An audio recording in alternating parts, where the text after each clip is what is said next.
සොකනි brand එකේ copy machine එකක් තියෙනවා අද රිපෙයාර් එකට. හීටර් වැඩ කරන්නේ නැහැ. හීටර් වලින් කරන්ට් එක වදිනවා, කරන්ට් ලීක් එකක් තියෙනවා කියලා කිව්වා. මෙහෙම පවර් ඔන් කරාම මේ විදිහට LED බ්ලින්ක් වෙන්න ගන්නවා. ඒ කියන්නේ මේකේ ෆෝල්ට් එකක් මේ ඉන්ඩිකේට් කරන්නේ. මේ ෆෝල්ට් එක හීටර් සයිඩ් එකෙන් එන ෆෝල්ට් එකක් තමයි මේ ඉන්ඩිකේට් කරන්නේ මේකේ. අපි චෙක් කරලා බලමු මොකද්ද කරන්න පුළුවන් මේක අපිට කොහොමද රිපෙයාර් කරගන්න පුළුවන් කියලා. මේකේ බෑක් කවර් එක ගැලෙවුවාම ওই විදිහට තමයි තියෙන්නේ. මේ තියෙන්නේ හීටර් බොයිලර් එක. පොට් 1400ක හීටර් එකක් තමයි මේ තියෙන්නේ. මේ තියෙන්නේ නියුට්‍රල් පේස් අග්‍ර දෙක. මේ තියෙන වෝටර් ඉන්ලට් එකයි වෝටර් අවුට්ලට් එකයි. ඒ වගේ මෙතන තියෙනවා නියුට්‍රල් පේස් ලයින් දෙකටම තර්මල් ෆියුස් දෙකක් ඇවිල්ලා තියෙනවා. සාමාන්‍යයෙන් මේ ෆියුස් පිච්චුනත් මේ හීටර් එක නවතින වැඩ කරන්නේ නැහැ. එතකොට ওই ෆෝල්ට් එක අනිවාර්යෙන් ඉන්ඩිකේට් වෙනවා.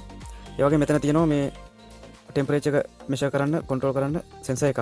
ඉස්සෙල්ලාම හීටර් එක වැඩ කරනවද? හීටර් එකේ බොඩි ලීක් එකක් තියෙනවද? මේ ටික චෙක් කරගන්නේ කොහොමද කියලා. මේ විදිහට මල්ටිමීටර් එක බෂර් මෝඩ් එකට දාගෙන අපි ඉස්සෙල්ලාම මේකේ හීටර් කොයිල් එකේ අග්‍ර දෙකට තියලා චෙක් කරගමු. මේකේ වෝම්ස් 38ක ප්‍රතිරෝධයක් පෙන්වනවා. ඒ කියන්නේ මේ හීටර් කොයිල් එකේ රීඩින් හොඳයි. හීටර් කොයිල් එක හොඳයි කියලා පෙන්වනවා. බොඩි ලීක් බලනවා නම් මේකේ බොඩි එකට කිසිම අර්ත් එකක් කන්ටිනියු බෂර් මෝඩ් එකේ පෙන්වන්නේ නැහැ. අපි දැන් මේක හරියටම චෙක් කරගමු සීරියස් ලැම්ප් එකකින්. බල්බ් එක සීරියස් කරලා ඒකෙන් අපිට මේකේ ලීක් එකක් තියෙනවද කියලා හරියටම චෙක් කරගන්න පුළුවන්. මේ වගේ වයර් කෑල්ලක් අමුණ ගන්න ඕනේ හීටර් එකේ මේ අග්‍රෙට අමුණගෙන පවර් කෝඩ් එකේ එක පැත්තක් අපි මෙහෙම සම්බන්ධ කරගන්න ඕනේ. එක ලයින් එකක් වයර් කෝඩ් එකෙන් එන ලයින් එක අපි නියුට්‍රල් හරි පේස් හරි දෙකකින් එකක් මේ අග්‍රෙට දුන්නා මේ හීටර් කොයිල් එකේ. දීලා බල්බ් එකෙන් එන වයර් එකෙන් තමයි අපි මේක චෙක් කරන්නේ. බලමු කරන්ට් එක එනවද කියලා. කරන්ට් එක එනවා. දැන් අපි මේක එහා අග්‍රේ ගාවලා බලන්න ඕන කරන්ට් එක එනවද කියලා. බොහොම පරිස්සමෙන්. ඔව් එනවා. ඒ කියන්නේ හීටර් කොයිල් එක වැඩ කරනවා. පොඩි හරි බොඩි අර්ත් එකක් එන්නේ නැහැ මේ හීටර් කොයිල් එක හොඳට වැඩ. මේ පියුස් එක හොඳයි. මේ පියුස් එක පිච්චිලා. මම මේක දැන් ගලව ගත්තා. මේක 10 ඇම්පියර් 250 වෝල්ටේජ් 192 සෙල්සියස්. මේ 192 සෙල්සියස් මේ ඉතින් මේකට දාන්න ඕන.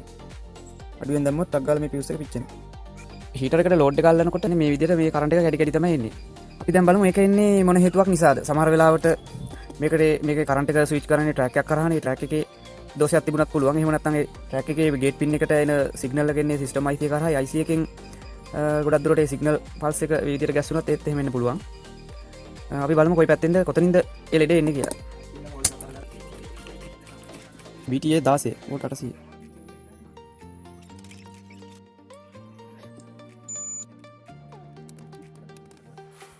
ඔන්න ඔය විදිහට තමයි අපි මැෂින් එක හදලා ඉවර කරගත්තේ. ඔය තියෙන අපේ ෆයිනල් අවුට් එක.